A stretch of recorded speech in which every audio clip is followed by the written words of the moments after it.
Welcome everyone to the continuation of this lamp model and rigging. So last class what we did was to use the concept of parenting to do a basic parenting of the different parts of the rig.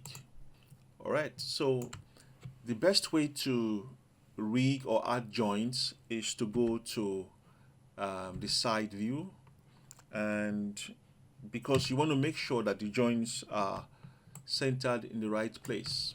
Now, to enable us see through, there's this option here that says X-ray joints. So if you click on that, you're going to be able to see the joints through the mesh. All right, so now we're going to start adding joints. The first thing you want to do is make sure that you've changed your menu set to rigging. That way you can access all of this function, which is create joints. To do what we did in the last class, we want to make sure that we select child and shift select the parent and hit P. We select the child, shift select the parent and hit P, so that way when we move the parent everything else moves. So we're going to select the child, shift select the parent and hit P, and here we want to make sure we select the bulb, make it a child of the lamp head, hit P, and then the lamp head becomes a child of the neck. We hit P, and then I can select that and shift select that and hit P. That way when we move the lamp everything moves.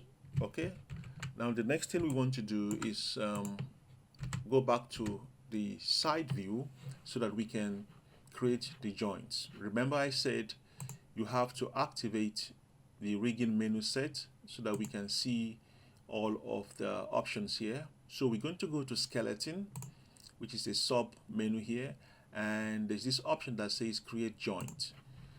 So I'm going to go to my wireframe here so that I can see through the mesh, and I'm going to click once here to establish the first joint.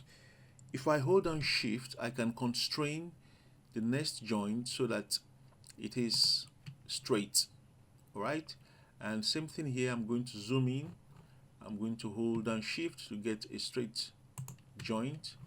This time around I'll also zoom in here just so that I can place the joint where I think should be the right position, and the last joint will just come out right here, and now we hit enter to accept that hierarchy. Now you will notice if you look here in the outliner that you can see the hierarchy. All right, you have joint 5, joint 4, 3, 2 and 1, which is the parent. Okay, we also want to look at it from the front view to be sure that the joints are centralized in the middle.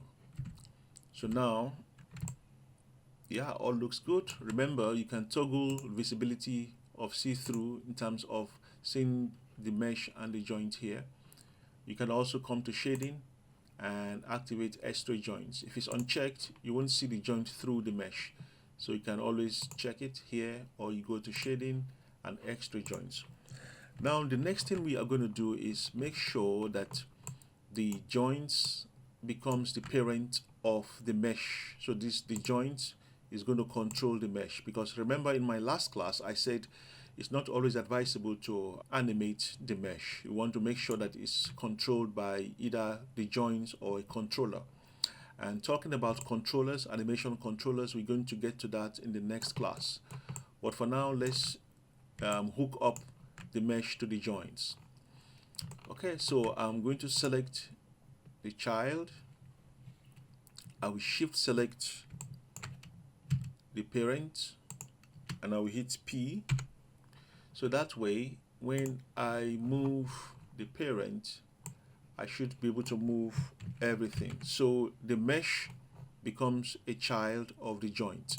Same process, I'm going to select this hierarchy for the mesh. I will shift select that joint, and I will hit P. So that way also, if I rotate this, I should have some kind of movement there.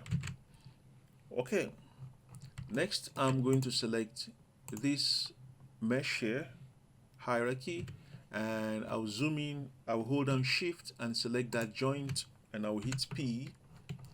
So that's way this joint controls everything here at the top, which is good.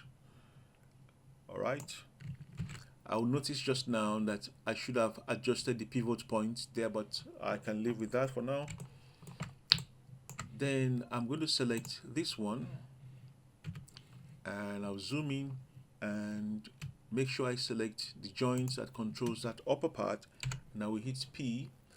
So that way also, if I rotate this, it controls everything at the top. So you notice some kind of funny movement there, simply because I didn't adjust the pivot point, but you get the logic. All right, so it looks like I have my rigs intact, so I can move this. I can also move that way. I can also come here and move the top part so it's hooked up. I can also come in here and move the top part. So what's the difference between what we just did now and the previous one? So if I uncheck the visibility, you notice that both of them are rigged, but then this doesn't have joints. Like I said, it depends on how easy you want to go, or how complicated or how organized you want to make things. But this, I believe, introduces us to the concept of rigging. You could use parenting to hook up the child to the parent, and you could also use joints to hook up the child to the parent. I hope this makes sense. If you have any questions, please feel free to ask in the comment section, and I'll be more than happy to answer your questions. So in the next class, I'm going to show you one way we can add animation controllers. And yeah, see you in the next class. Don't forget to subscribe, and have a good one. Keep practicing and keep winning. Bye for now.